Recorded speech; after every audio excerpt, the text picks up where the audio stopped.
अगला अध्याय। दक्ष यज्ञ का समाचार पा सती का शिव से वहां चलने के लिए अनुरोध। दक्ष के शिव द्रोह को जानकर भगवान शिव की आज्ञा से देवी सती का पिता के यज्ञ मंडप की ओर शिव गणों के साथ प्रस्थान। ब्रह्मा जी कहते हैं, नारद, जब देवर्षि गण बड़े उत्साह और हर्ष के साथ दक्ष के यज्ञ में जा रहे थे, उसी समय दक्ष कन्या देवी सती गंधमादन पर्वत पर चंदोबे से युक्त धारा ग्रह में सखियों के साथ घिरी हुई भांति भांति की उत्तम क्रीड़ाएं कर रही थीं। प्रसन्नता पूर्वक क्रीड़ा में लगी हुई देवी सती ने उस समय रोहिणी के साथ दक्ष यज्ञ में जाते हुए चंद्रमा को देखा।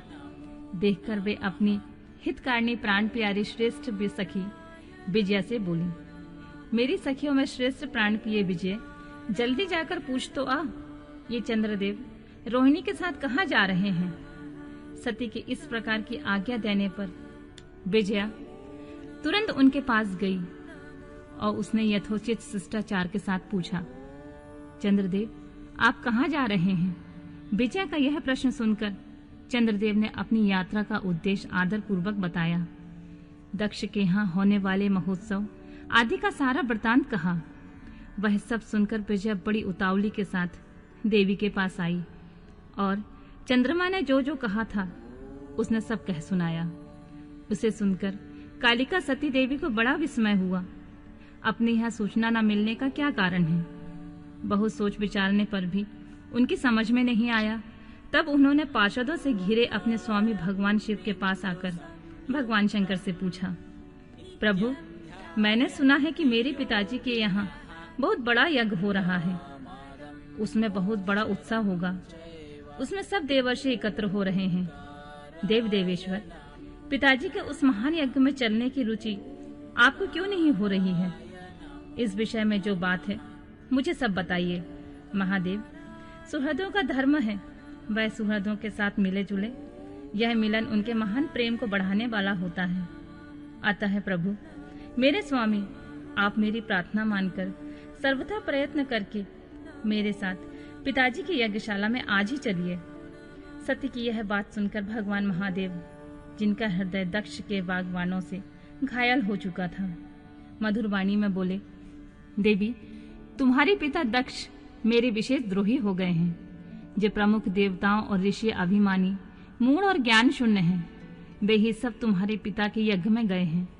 जो लोग बिना बुलाए दूसरे के घर जाते हैं वे वहां अनादर पाते हैं और जो मृत्यु से बढ़कर भी कष्टदायक होती है। अतः प्रिय, तुमको और मुझको तो विशेष रूप से दक्ष के यज्ञ में जाना नहीं चाहिए, क्योंकि हमें वहां बुलाया नहीं गया है। मैंने सच्ची बात कही है। महात्मा महेश्वर के ऐसा कहने पर सती रोष पूर्वक बोली, शंभु, आप सबके ईश्वर हैं। जिनके जाने से यज्ञ सफल होता है, उन्हें आपको मेरे दुष्ट पिता ने इस समय आमंत्रित नहीं किया है। प्रभु, उस दुरात्मा का क्या अभिप्राय है, मैं सब जानना चाहती हूँ। साथ ही वहां आए हुए संपूर्ण दुरात्मा देवर्षियों का मनोभाव का भी मैं पता लगाना चाहती हूँ। अतः प्रभु, मैं आज ही पिता के यज्ञ में जाती हूँ। नाथ महेश्वर, आप मुझे जाने की आज्ञा दे दें। देवी सती के ऐसा कहने पर सर्वज्ञ सर्वदृष्टा सृष्टिकर्ता एवं कल्याण स्वरूप साक्षात भगवान रुद्र ने उनसे इस प्रकार बोला। शिव ने कहा, उत्तम व्रत का पालन करने वाली देवी, यदि इस प्रकार तुम्हारी रुचि वहां अवश्य जाने के लिए हो गई है, तो मेरी आज्ञा से तुम शीघ्र ही अपने पिता के यज्ञ में जाओ। यह नंदी वृषभ सुसज्जित है।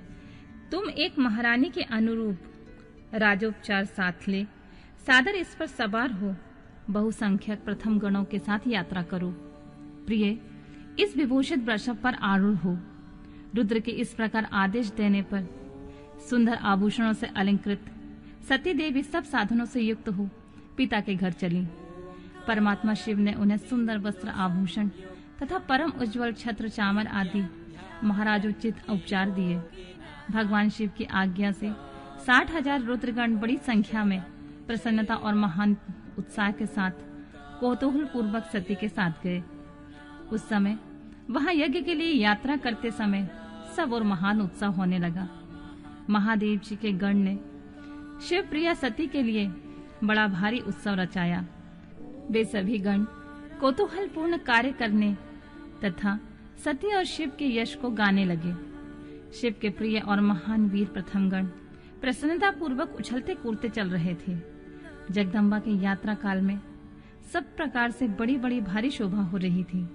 उस समय जो सुखद जय जयकार आदि का शब्द प्रकट हुआ, उससे तीनों लोग गूंज उठे।